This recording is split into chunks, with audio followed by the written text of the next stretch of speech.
Tous les ans, depuis 1953, date de la première ascension de l'Everest par Edmund Hillary et Tenzing Norgay, des centaines de prétendants tentent d'atteindre le toit du monde par la voie normale au départ du Népal.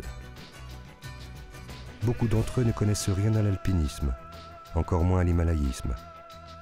Ils veulent simplement accrocher ce mythe comme un trophée.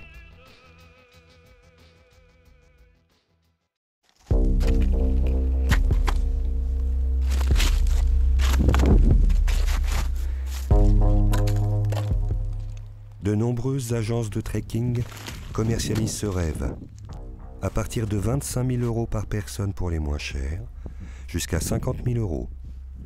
Tout dépend du luxe que vous souhaitez avoir au camp de base.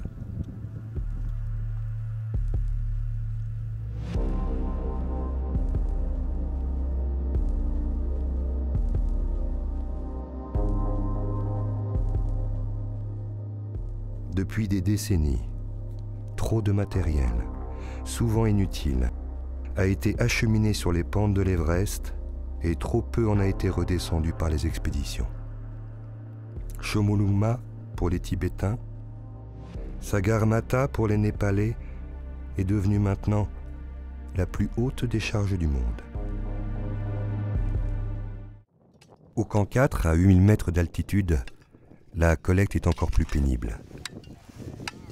Les 4 jours de marche pour atteindre ce camp situé dans la zone de la mort, la très haute altitude, les conditions extrêmes et le manque d'oxygène rendent la récupération des déchets plus complexe.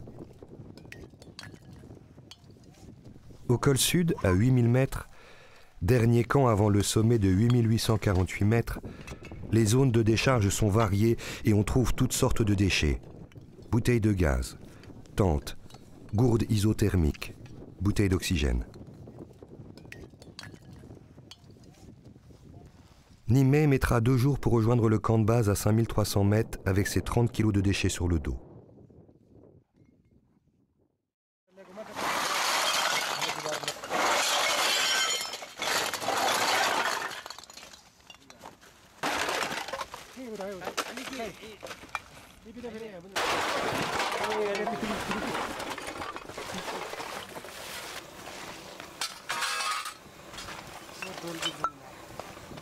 L'objectif de l'expédition de dépollution est atteint. La tonne de déchets est désormais arrivée au camp de base.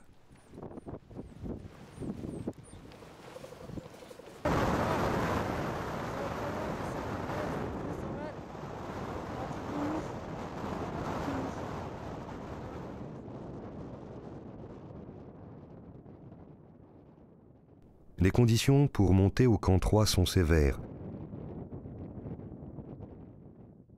Le vent souffle en rafale. L'ascension est longue et fastidieuse. Les effets de la très haute altitude se font durement sentir. Chaque pas est un calvaire.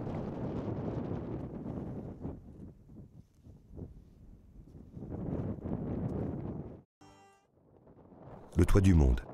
8 heures d'efforts intenses depuis le col sud à 8000 mètres pour arriver avant le lever du soleil.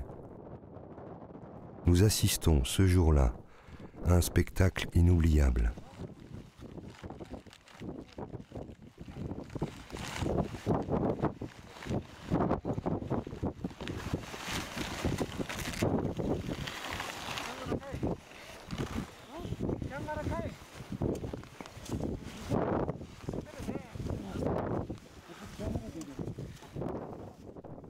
La vue sur le Tibet est fascinante.